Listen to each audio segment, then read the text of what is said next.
Hello everyone, it's good to see you guys here today. I know it's been a really long time since I've done a video, but in the last video I showed an air cycle machine demonstration. That demonstrator was in really bad shape and it was pretty poorly designed. I know I can make a better one, but before we do that, I need to rebuild that turbocharger.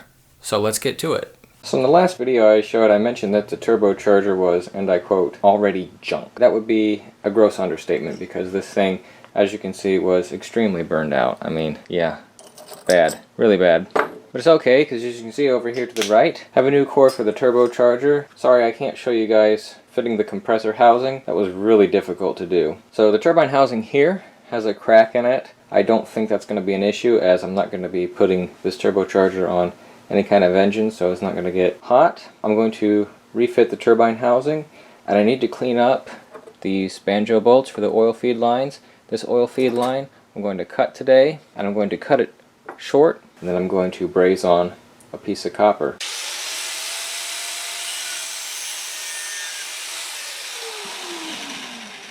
Okay, this is the oil feed line cut to length. For those of you that don't know, I mentioned a banjo bolt earlier. That's what this is. So it's basically a bolt with a hole in the sides of it, and the oil flows down through the middle.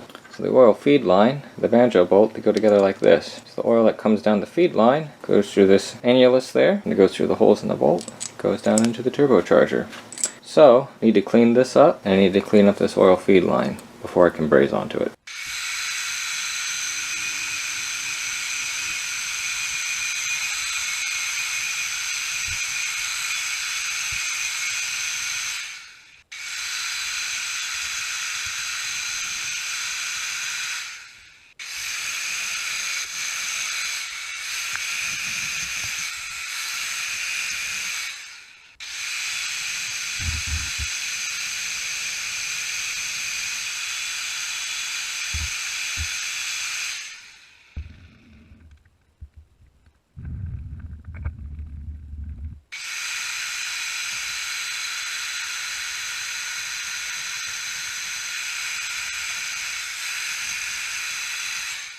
So as you can see, it looks much better. I'll be able to braze onto this. Nice. So these will go onto the top of the turbocharger like this.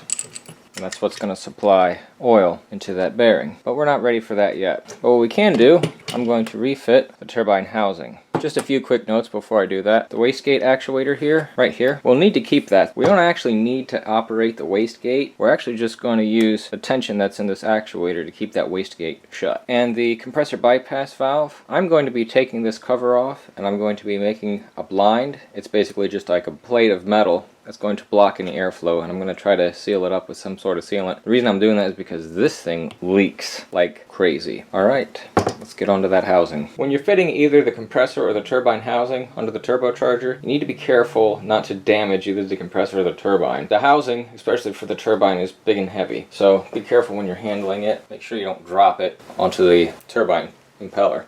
I don't know if you can see it on camera, but there's a little pin right here, and there is a hole here. It doesn't go all the way through, but it's to align the housing with the core. I'm going to do my best not to break it like that. Before you do any fiddling at all with the wastegate actuator, make sure you get the two halves clamped. So once you have them fitted together and in the right alignment, you use these stainless clamps to clamp the two halves together. And I apologize, you may not see everything I'm doing on camera, but they're just two halves, and there's a nut and a bolt.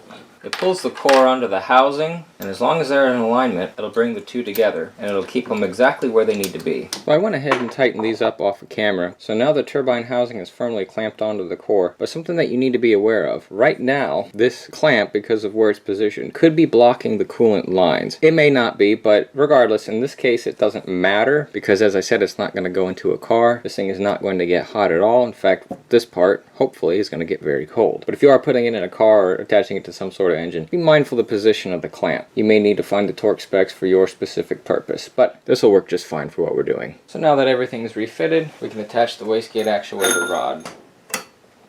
And that's going to keep our wastegate shut. We're not actually going to use this. The only thing we really need it to do, we need that actuator to keep that wastegate shut so that all of our compressed air goes through the turbine. Okay, so as you can see, it's assembled, but I've removed the compressor bypass valve. And all that really does is it allows compressed air from this side to enter into this side. Now, why would you want that? Well, that's only applicable to vehicles that actually have a throttle. If you don't know, a throttle is literally just an air valve. If you're driving along and you need to lift your foot off the accelerator and do it quickly, the valve is going to close shut rather fast. And if the compressed air doesn't have anywhere else to go, it could damage the compressor's impeller. What do they do about it? Well, they have this funny looking valve here. Air line from the intake manifold goes here. And when that surge in pressure from the manifold enters into this valve, this little diaphragm here, I don't know if you can see that, kind of pushes out of the way, and it lets air bypass from the compressed air side back into the air intake. That's not really going to be useful for us. We're not going to have any kind of throttle valve at all. We're not going to suddenly stop the flow of compressed air. All I really need to do is make some kind of metal plate that has the same shape as this and just seal this off, because right now this thing, it's rather worn out, used and abused, and it's leaking pretty badly. So I found some gasket material here, and as you can see, I've just cut it out to the shape on the compressor housing here, and I'm just going to sandwich it in between the compressor housing and the existing bypass valve, and we'll see if that works. The line is installed. Again, it's only made of this gasket. We'll see how it works.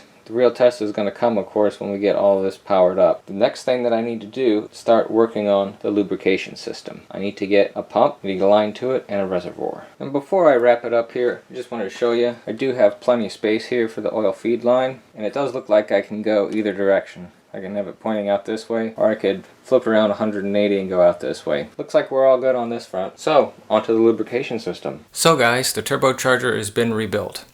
And I have to tell you, that turbocharger core ended up being a little bit leaky. And I mean, it leaks a little bit of oil.